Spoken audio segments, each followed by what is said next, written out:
Und wie versprochen, gucken wir uns jetzt noch die anderen 2 Bonusinhalte von Man of Medan an. Mal sehen, was es da noch gibt. Das eine heißt ja den Clown spielen und das andere der Entwicklung des Kurators. Also sieh dir ein Interview mit Sean Ashmore an. Sieh dir ein Entwicklungstagebuch über die Entwicklung des Kurators an. Wir gucken erstmal den Clown spielen an. Das... Hey. What's up, man? Conrad. Good to finally meet you, Conrad. This is Brad, by the way. My little bro. Hey, man. Want to crack a cold one with me? In the Man of Medan, I play a character named Conrad. And I think initially when we find Conrad, he is a sort of entitled guy, a wealthy American who's on vacation. Where's the old crust bucket skipper anyhow? He's an adventurous guy. He lives off the cuff. He does what he wants. I'd invite you to make yourselves at home, but And I think that's kind of fun to play as an actor. He has no censor, he's no filter. So whatever circumstance he's put into, you know exactly how Conrad feels. And so it was kind of fun performance to start out being brash, kind of a silly guy, and just jump in and have fun with that. So is everybody on board and ready to go? You're selling, I'm buying. I think Conrad and I have some similarities. I think the sense of humor and the sense of fun are similar between Conrad and I, but I will say that he's a little more aggressive and a little more outlandish than I am. Guys, look, I think we gotta listen to our experienced, beautiful, smart, and beautiful captain here. If she says we should do things Connie, the right- please, I didn't bring you on this trip to get laid. Wait, what? I think Conrad's the kind of guy that I would like to be at a party with. You know, I'd like to have a barbecue and drink some beers with him.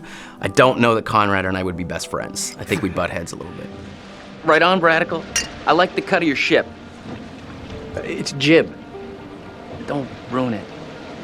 I think the scenes that I've had the most fun with so far are basically when Conrad is going absolutely crazy. I don't want to give too much away, but there's a scene where these sort of fishermen interact with our divers, with our core crew here, and he's just a bit of an asshole. Hey, we got damage here, you see this? We can take care of this, man. It's not a problem. I mean, what do you think? Like $10 cover it? Oh, whoops, my bad. Let's make it 20. Okay. Hold on, I got this. Well, shoot, you think it's more like 30? I can do 30. All right. You drive a hard bargain, but I'm with you. Here, you know what? Let's just throw in the whole pot. That's yours. You go ahead. Let's go. No! He's just got an attitude. He's brash. These people are messing with his group, and he just kind of lets loose and talks trash to them. And as a guy who would never do that in real life, it's a lot of fun to just kind of let Conrad flow, say whatever he wants. You are an idiot. They left, didn't they? That doesn't make you any less of an idiot.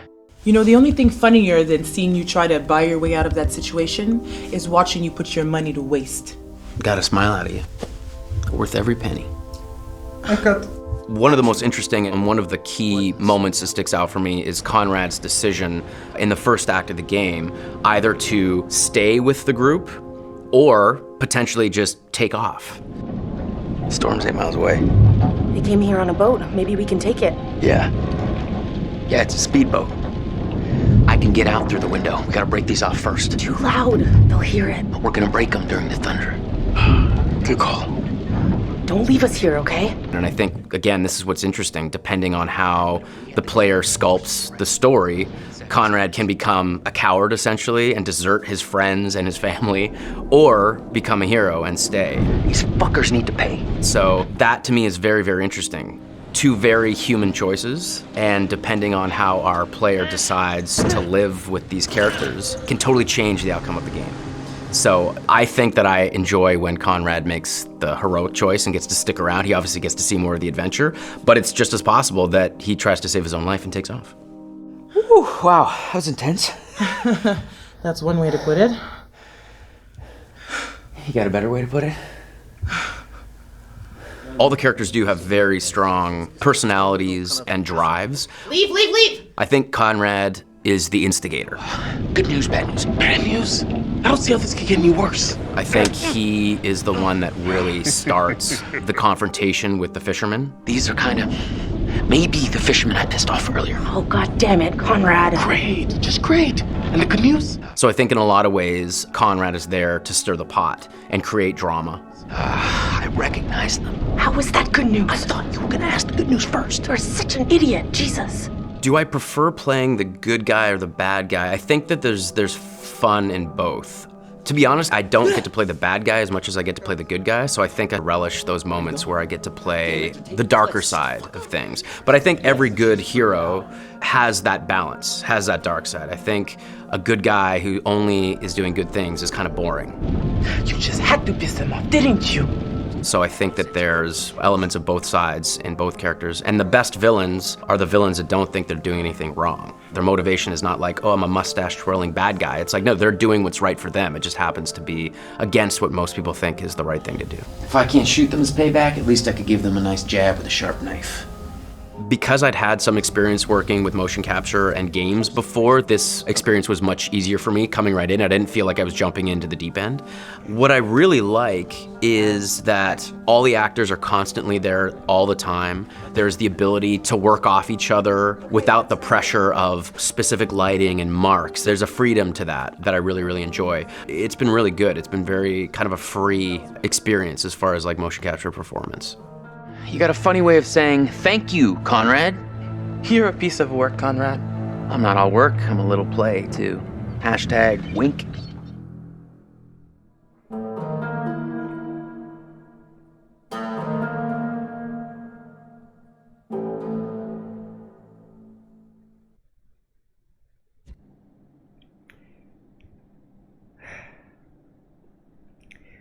Gut. Das war also mit den Clown-Spielen gemeint. Ich habe mich schon langsam ich habe mich halt vorher schon gefragt, welcher Clown denn gemeint ist, weil ein richtiger Clown war da ja nicht zu sehen, aber Conrad war halt, ja, quasi der Clown. Naja. Ja, bloß schade, dass er am Ende so schlau war und nochmal ins Boot gegangen ist. Naja. Gut, dann noch die Entwicklung des Kurators. Na, erzähl uns mal was über dich. Hello. I am the curator of stories. Stories of love and hate, greed and beauty, life and death. Stories such as this one. The curator of the Dark Pictures anthology bridges between the player and the story, being very aware of what they've done, but also much more aware than the player about what's actually going on in the story and what the context is and what the scenario is. What do you think happened to this guy? Now, for the first time, for some reason that he himself doesn't even understand, he's been given the opportunity to talk to somebody, and that somebody is the player. As far as he knows, it's always been him that's done this job, and nobody else. And within his library is the story of everybody's life and death. There's even rooms in there that he can't remember ever going in, but he's way too busy to go and explore because there's always another end of life to record and document. Clothes are so important because they provide an insight into the character. They explain where the character's been, they describe where he's going, they suggest motive. We want the audience to perceive him as having everything completely in control. So all of the ideas of his clothes being tailored to his body, it's really important to us. We worked with a costume designer. He did a lot of research into the authenticity of the materials and textures. He provided us with lots of authentic high-resolution reference. He even gave us material swatches. It was really useful for us because looking at the folds, looking at the visual language of cloth, how do they sit on the character? Is it working from a distance? What's the weight of the material? It gave us a really good platform in order to produce high-quality, realistic materials. Giving it that depth. I'm here to record the story you choose to tell.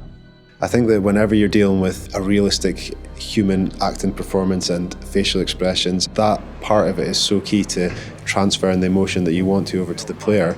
Just the definition and detail that you need now is quite challenging. But there are repercussions.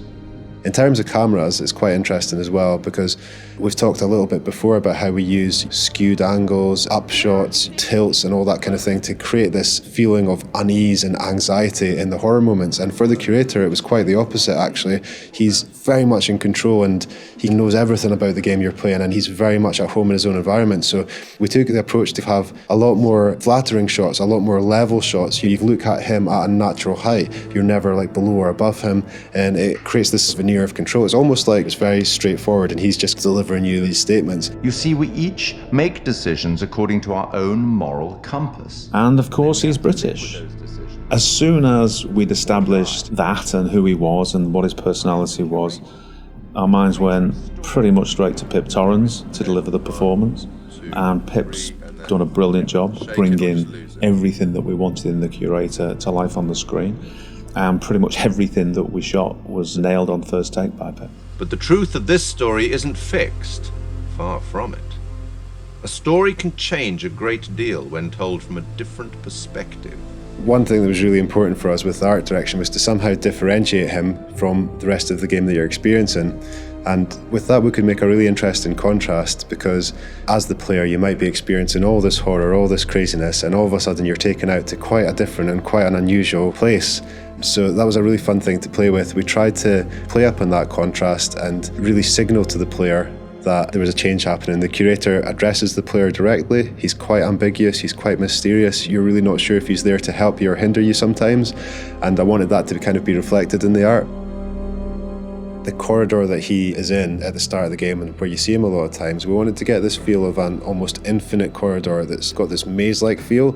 It's not a set out space that you automatically understand as a viewer when you see it. You're not sure how long it goes on, how many paths there are, how much of a maze this corridor is. So to light that, we wanted to get this feel where there's not markers that tell you this is where you are right now in the corridor, you've been here before, just to increase that feeling of not being fully aware of your surroundings and add to the mystery of the scene.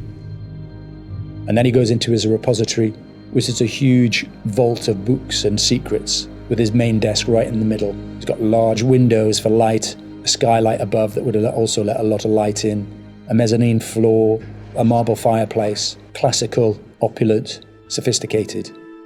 The central feature of the repository is the curator's desk. So we researched how that might look and wanted to make it look a big, substantial piece of furniture. We added a lot of scroll work and detail to the front and rear. All of the things that you'd expect, the brass fittings for the drawers. There's quite a lot of detail went into that, and we thought we might be seeing that quite close as well again. So in the end, it fits nicely within its environment. It references some of the Victorian era detail that you might see on a piece like that. The creator has the ability to access stories through the pictures on the wall. They're almost portals through to another world. And that all had to fit within our architectural environment. So we looked at very ornate framings, large pictures that would hang on the walls, that would feel correct and not out of place, and something of this nature. We thought about where we could include light sources that would be interesting, would put light in the right areas of the room. The skylight's a really good example. We decided that having this top-down ambience would really bed the scene in nicely and create this nice veneer to it. And then adding another number of interesting light sources that we can use for accents, such as a fireplace, such as the candles, that just are there to give you that extra range of colour if you need it. They're there to draw the eye of the player to what we want to show them. It's not my place to interfere, but I might be persuaded to offer the occasional hint. Here's one for free. It's a strange place. Who's this guy? Why is he talking to me? Where am I now? I was just on a ship having some horror happening, and now I'm here. And this guy has the appearance of being there to help you, but he seems like such a strange guy, and the environment he's in is so different. There's a certain ambiguity to it, and we wanted the player to question whether or not he's on their side or whether or not he's kind of playing his own game with them. The curator's no ordinary person, and his repository is no ordinary place. And you'll get the chance to see him again in the rest of the Dark Pictures anthology. We will meet again. It's inevitable.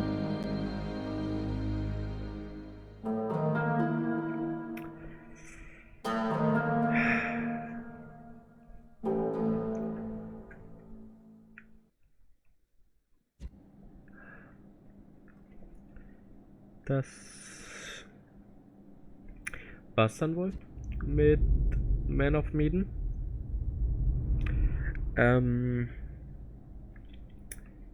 Wegen dem Uploadplan habe ich mir jetzt schon was überlegt. Ich muss da auch noch gucken, wie ich das Video dazu mache. Ich weiß auch schon, wie ich das denn mit... also das habe ich mir gerade während der Sequenz überlegt. Oder während des Kurzfilms überlegt, wie ich das denn mit Little Hope machen werde. Dass es nicht ganz so schnell vorbei ist wie Man of Medan. Aber da lasst euch mal überraschen. Und wir sehen uns das nächste Mal wieder bei einem anderen Projekt. Oder falls ihr wirklich bloß Horrorspiele hier sehen wollt, dann sehen wir uns bei Little Hope wieder. Von daher, bis dann und tschüss.